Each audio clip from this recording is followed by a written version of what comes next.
Shalom, beloved family. It's your girl, Sophia Spiritualite, formerly known as Hotep Sophia, also known as Dominic Revel, and I am going to do another reading with you guys. This time it is for a male, so you'll see the differences between the female reading, which I did first time, and the male reading that I'm going to do now.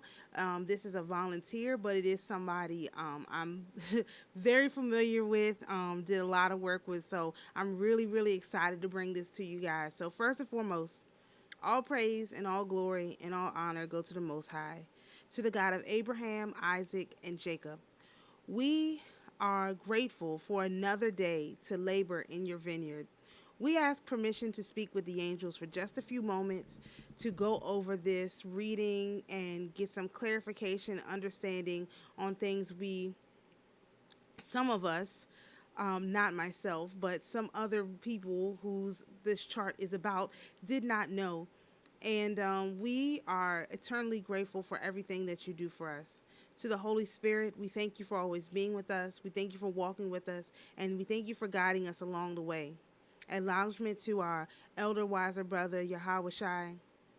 And, of course, to the angels, all of the guardian angels, the archangels, the Council of 12, the Council of 24, the Council of 42, the 72-letter name of the Most High, the 144-letter name of the Most High, the 216 angels on the Tree of Life, and the entire administration of angels and the angels whose names we know and the ones whose names we do not know. We ask that you come and be with us right now and give us a very good, clear reading and understanding of this brother's chart so that we can use all the fruits we were given to do the will of the Most High. All right, so again, this is all right, this is a chart for a brother that I know for a long time, and I can't say his name because I can't say what he wants me to call him. So I just can't say it because I'm not doing it. So, all right. But the brother, okay. So again, the last time I did this video, I recorded it all in one piece. I am not going to do that. I'm going to pause after the first part, drink some water, and then do the Urim card reading. So, all right, highlights. Okay, so he has his sun sign is in Libra. His moon sign is, so first of all, before I even go into all of this, if you look at the top half of his chart, literally everything is up there. So, as you know, you might notice by now, the stuff that's if you have a lot of stuff in your top half and not a lot of stuff in your bottom half, you are a very public person. And the more stuff you try to do privately, the worse off your life is going to be because that's not really who you are. Now, in his case, his Chiron, which is the little green key, that is private, which is the governing planet of marriage specifically. So that's private, but basically anything outside of relationship, he will be better off having it in the public. So his moon sign, his sun sign is Libra, obviously. His moon sign is Gemini. The governing day is he's a Madamite.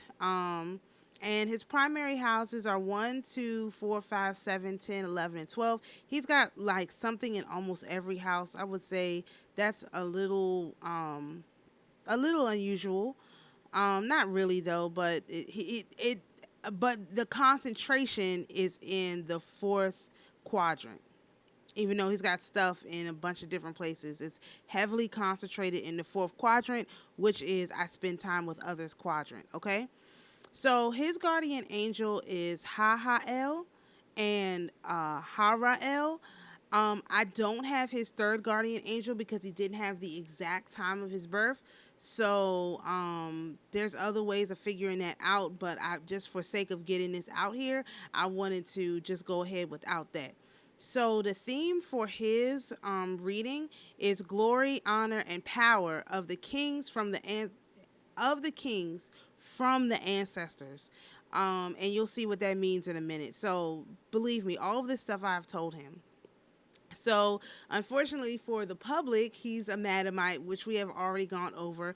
All of my millennial friends, all of my Gen X friends are Madamites, every single one. Um, so, uh, his archangel is Kamael. An angel is Zamiel. The metal is iron. The color is red. Traits: hot, fiery, nocturnal, active, and intrepid. It's the ruler of the gall, left ear, head, face, smell, and imagination. When you're in sync with Madam, the person is courageous, invincible, careless of danger, willing to put their life on the line to defeat an enemy, and private and personal matters, which goes along with his chart.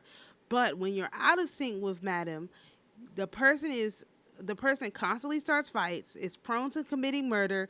If you are born on Tuesday, you are prone to committing murder. Just, you have to watch out for that. Committing various aggressive crimes, fears neither God nor man, and can be very cruel. The primary disease of Madam is pestilence, fevers, plagues, jaundice, head fevers, stomach disorders, and wounds. Again, every Madamite I know is has stomach problems, and gets mysterious wounds and stuff like that. So, Madamites, you really have to watch out for those few things.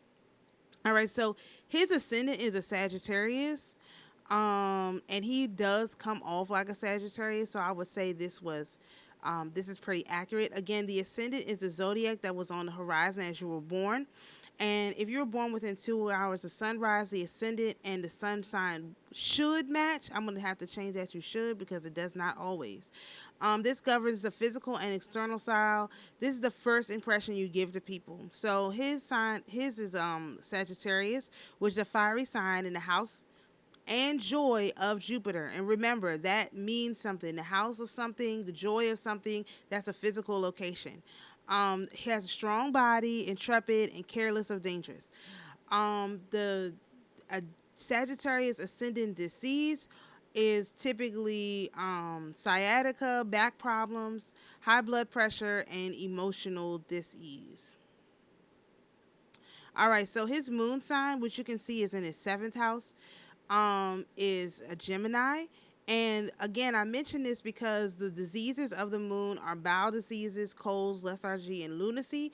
So when the moon is in your sign, you could have this experience. So you just want to keep an eye on where the moon is. And when it comes into your sign, that's where your cow salts come in, your cell salts come in. You can prepare yourself so that you don't fall victim to your moon, okay? To the moon, really. And Gemini is a watery air sign in the day house of Mercury and the triplicity of Saturn and Mercury. And if you notice, it's like his sun and his moon are so far apart. So he is really like miles and miles apart from his sun and his moon. And you'll see why that comes into play in a little bit. But it does. All right, so his sun sign is Libra. And, it has Taurus. Oh, my goodness. Okay, it's Libra. Oh, I didn't fix that at all. Okay, before I send it to him, I'll fix it. Because that's not right. So I'll skip that part. The Libra is an air sign. So far he's got literally everything but earth sign. He's got air, he's got fire, and he's got water. No earth signs, and that's probably not by coincidence. It's an air sign, which is the day house of Venus, the exaltation of Saturn, and the triplicity of Saturn and Mercury. Friendly with a just mind and upright in pursuits. Diseases for Libra are stomach issues, issues of the reproductive organs, blood disorders, and back issues. Again, he's got back that could come up with the Gemini moon, or he's got back that could come up with his Libra sun. So he just has to be careful of those type of things. All right, so the planetary houses. So again, if you've never seen a chart, this big wheel, this is a chart, right? And it's got numbers on the inside of the wheel, not where the colors and the lines are. Ignore that. I think I'm gonna start removing those because they're not really helpful for what we're gonna do with them. But So anyway, you see numbers on the inside of the chart. Those are the houses. So a house is governed by a particular sign. And that does not mean that that's the sign that your house is in, but that's the energy that goes into that house. So his first house is in Sagittarius, but the first house energy is Mars or Aries. So the theme for that one is personality, the emerging self, appearance, and first impressions. And his north node is in Capricorn. So even though the first house, the ascendant, that's why you have to get a really good chart because they'll leave this out. Even though his ascendant is in Sagittarius, his first sign comes in at 0 degrees Capricorn, and it's in retrograde.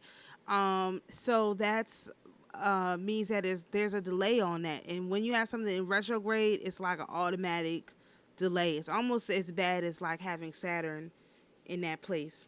So, okay, so again, the North Node is in Capricorn, and that means that in this life you need to move out of your family home, get a job, and put your energy into work. North Node is the things that you need to do. South Node is the things that you need to get rid of. North Node is the little like U shape facing up, and the South Node is like the little U shape facing down. Which on this little chart is over here on the side with the other symbols. Okay, so in his second house, he has Jupiter in his second house, which is prone to financial luck, very generous, and very resourceful. All right. And I think is that in retrograde? No, that's straight up.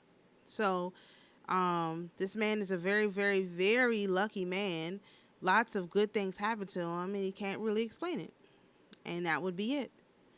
All right. And of course, Venus and Taurus rule the second house, and the theme is values, money, financial security, possessions, and talent.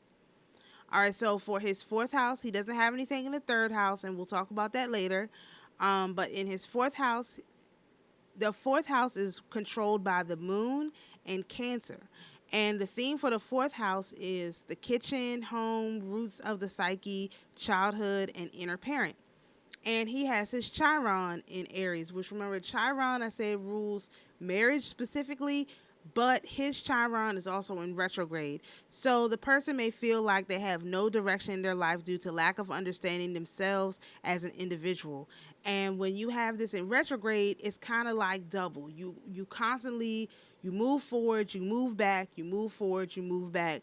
And you feel like for him, you feel like you have direction, and then all of a sudden you feel like you have no direction. And you turn around again in your direction, you have a direction, you know what you're going to do, then you turn back around, you have no direction. In relationships, it also does the same thing. You're moving forward, then you're taking a step back, and you're going, and you're coming back, because this is the house of the kitchen, home, roots of the psyche, so on and so forth. It just goes back and forth, and you can never get into an actual groove with your life, because you just keep going round and round and round. Again, this is the roots of the psyche, childhood, and the inner parent. All right, so the next one he has in his fifth house, which the fifth house is controlled by the sun, and it's also controlled by Leo.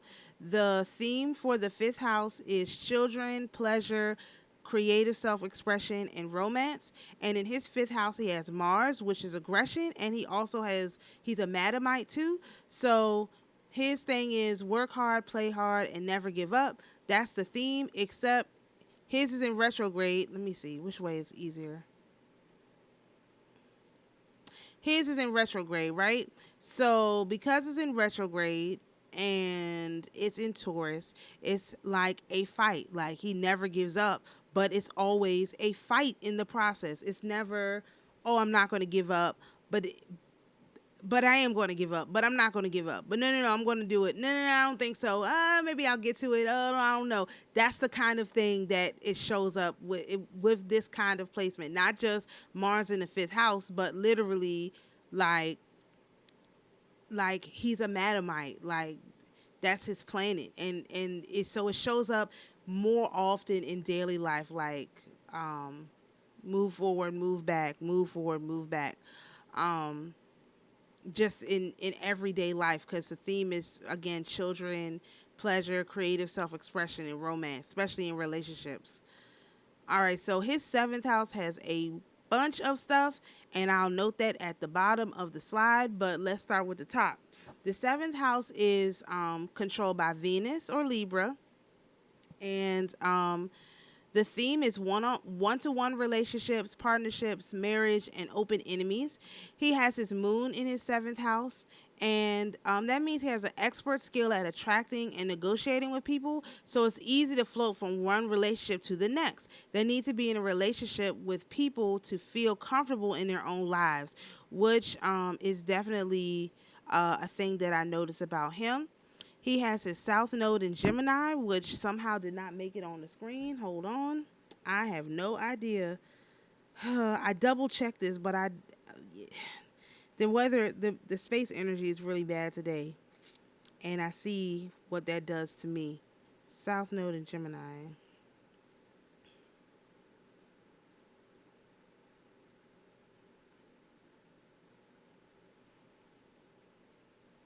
Wait a minute. Let me make sure that's right. No. Oh, that's why it's wrong. His South Node is not in Gemini. It's in Cancer. Capricorn? Let me look.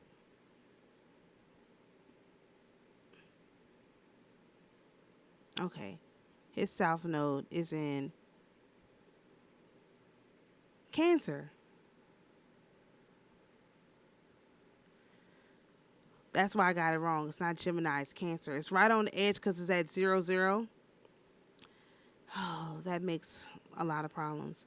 Okay, so when your South Node is in Cancer,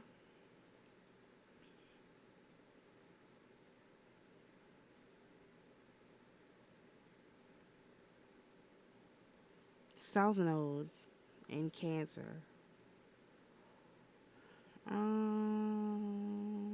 I looked at this. I can't believe I didn't write it down.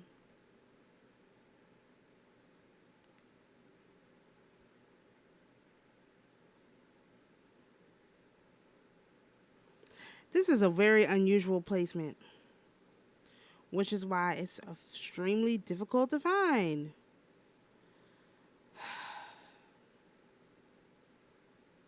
And I'm sure I didn't save it.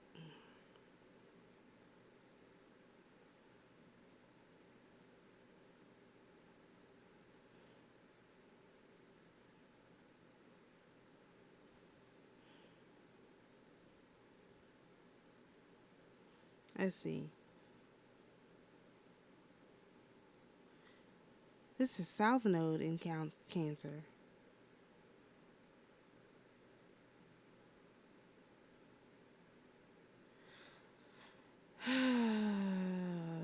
Okay, well, we may have to come back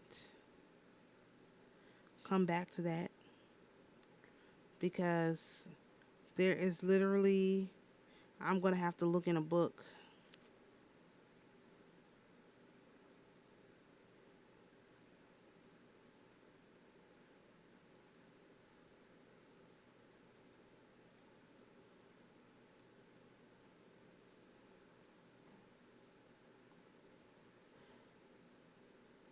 Here we go.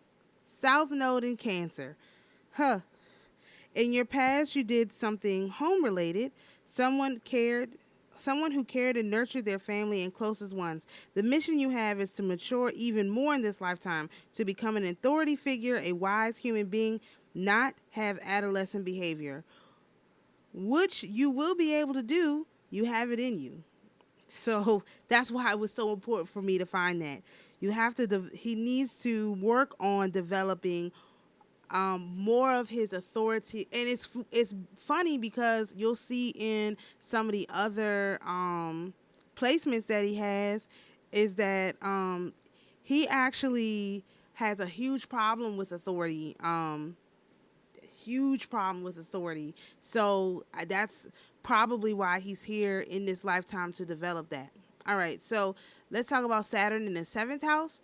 So remember, when Saturn comes up, wherever it is, it brings everything to a grinding halt, slows it way, way, way, way down. So Saturn in the seventh house is you're serious about your relationships and may be drawn to someone who provides security. That I would say is fairly true of him. However, it's also like slowed down because it's in the seventh house, and that whole house is just like slow to a halt. And so a lot of his one-on-one relationships, partnerships, and even open enemies, because if you are unable to discern who's your enemy and who's your friend, you can go along for a long time thinking somebody is your friend, but really they're your enemy because you have Saturn in there slowing everything down. Eventually you will get there, but it's a long, long, long process. So, that's the thing. So, when you have 3 or more planets in one house, it's called a stellium. And his is this, if when you have 3 or more planets in one house. Now first of all, he's already got some of the most difficult planets to deal with in the 7th house. The sun, Saturn, then the south node for him, which is pretty intense. So when you have 3 or more planets in the 7th house, it's an emphasis on mediation and collaborative skills, identity confusion, and social aptitude. Those are huge things that you need to work on, huge influences. It's just something you really have to make sure that you take care of on this go around on the zodiac. And for some reason, my computer has frozen. I don't know why.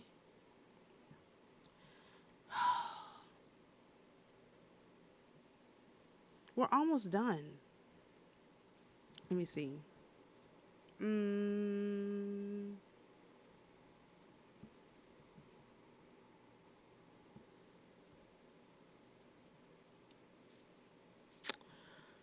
Lovely. Just at the most important part. This thing is like, no, I'm not going to cooperate. Why should I? Why should I cooperate with you? You've done nothing.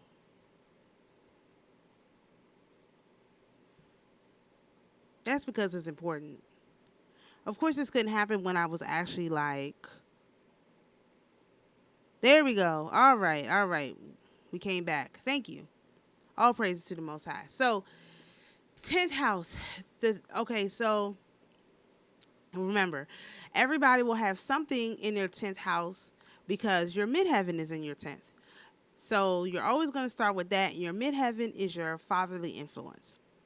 So he has a ton of stuff in his 10th house. The theme for the 10th house is Saturn and Capricorn, or the planets is Saturn and Capricorn. So the theme is the outer parent, father, public image, authority, and career. So Pluto in the 10th house means he's uncharacteristically driven towards accomplishment, which I would absolutely say is correct. He has his sun in the 10th house, which means you want to be in control of your own destiny through your own achievements. And as a young person, you had a difficult time with authority. And you are heavily influenced by your father, although you rebelled against him. So, yeah. So the sun in the 10th house is, I see so many. Okay. The sun in the 10th house is extremely rare. That is an influence that you could have only gotten from your ancestors. That is not something that you just magically wake up and have your sun in the 10th house. Okay. Because this is extremely important, house placement. So he also has Uranus in his 10th house, which means you do not want to be defined by your job alone. His midheaven is Aquarius, which means that he's a team player that won't let worry and frustration get them down. But this is the 10th house, which is the slow Saturn. It's very, very slow. So it could be that it takes you a long time to get to the first points, or they're way more intense because they take so long. And he has a 10th house stellium, which is an emphasis on inspiring ambition, leadership goals, dreams, life in the public eye, and dreamers of a better world. That is directly from the ancestors. This is an extremely rare placement to have 3 planets in the 10th house. And it's really indicative of public image, authority, and career. Very, very public, very, very out in the open. I'm saying this because it's what I've been saying for 1,000 years, okay? So, in his 11th house, the 11th house is ruled by Uranus and Aquarius. So the theme for the 11th house is friends, peer groups, the future, group goals, and activism. He has Mercury in his 11th house, which basically means that his personal hopes and dreams are basic in nature. You hate human tragedy and violence, well disposed and active in literary occupations. You hate human tragedy and violence. Now, I will talk about this for a minute because as a Madamite, you're going to love violence. But his Mercury in this placement in the 11th house means that he actually hates it. So that also can cause some back and forth with yourself because you want to see people be punished for what they did that was wrong. On the second half, you don't want to actually see human tragedy. So you have to be a very upright person with this kind of placement because you're constantly going to be having to make choices between whether something good or bad happens to somebody based on these things that you've been given. But at the same time, you can feel overwhelmed being that he was born on a Tuesday, that you want to see people pay for what they did, but at the same time, you don't want to see them hurt for it. And it can be a little bit confusing. So you have to be a high moral person to know the difference between someone paying for what they did and someone being hurt unnecessarily. And that takes a while to understand and really be able to implement. All right, so in his 12th house, which is governed by Neptune and Pisces, the theme of that is universal compassion, karma, dreams, secrets, confinement, and subconscious awareness. He has Venus in his 12th house, which means he needs constant reassurance in relationships, and he's typically attracted to people who are very different from himself. He also has Neptune in the 12th house, which is a keen ability to read between the lines for any situation. A dreamer who prefers fantasy to reality. And being that this man was in the media for an extremely long time, very, very good at it, that you have to be a dreamer. You have to be someone who can exist in an alternate universe, especially while you're like live on air or whatever. So this all describes him very acutely. So now let's talk about the other influences, which is the actual position of the planets on the chart.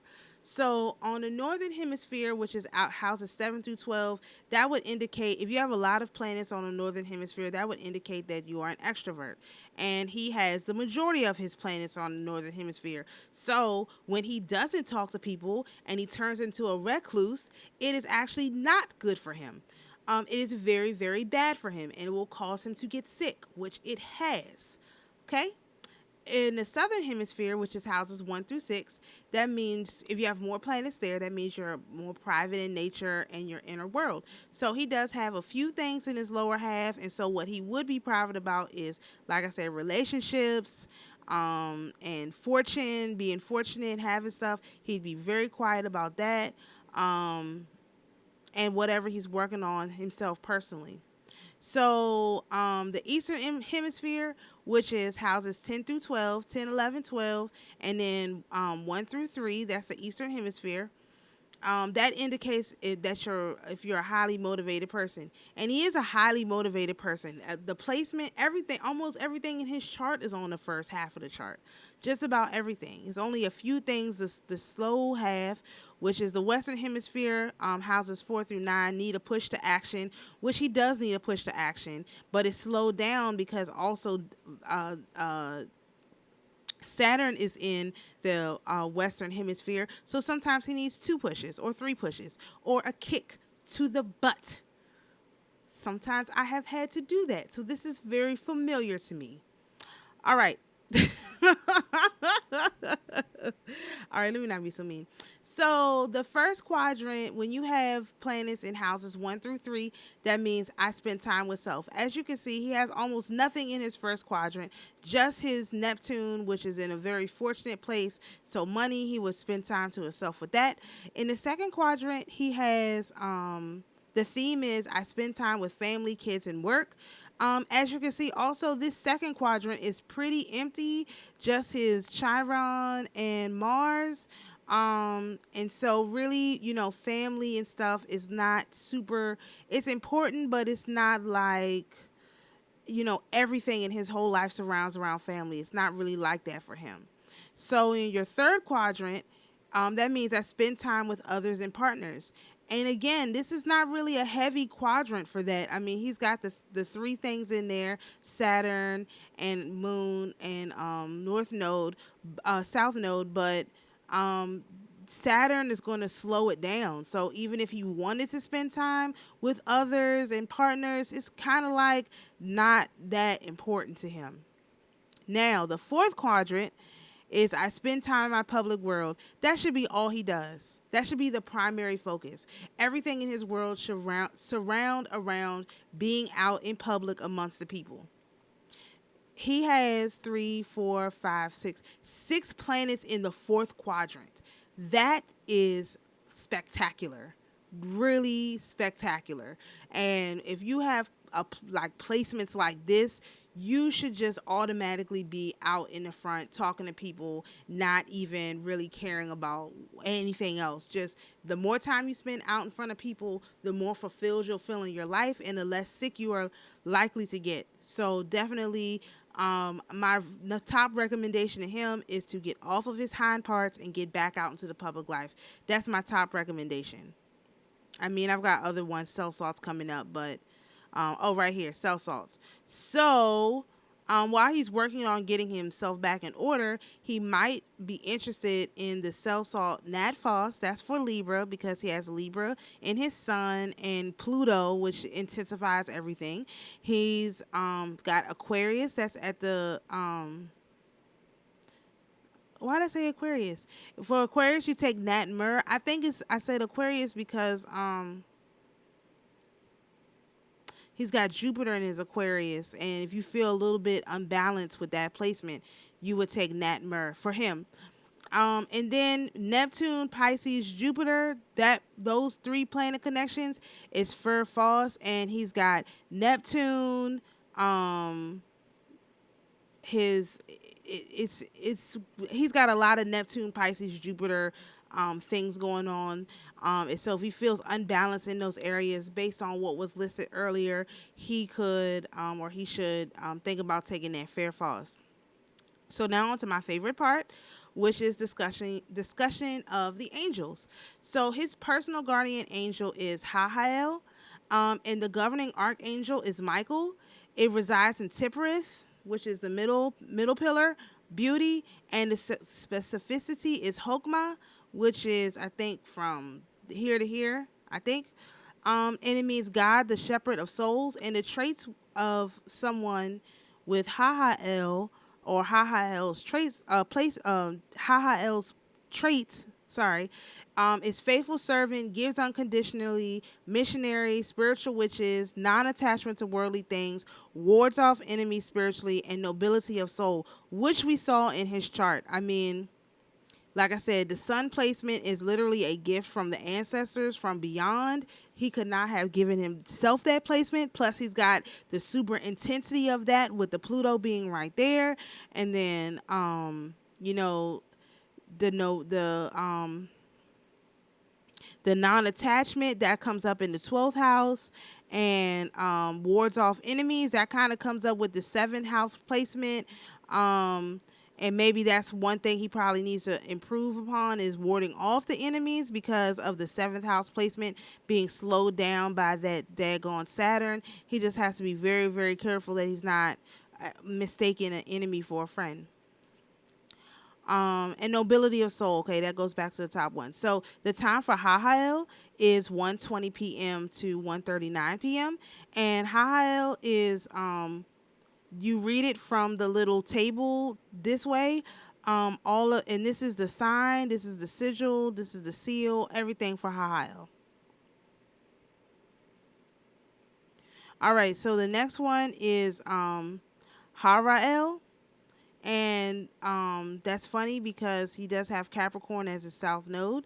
So that's how that ties in. And the governing archangel for Harael is Raphael.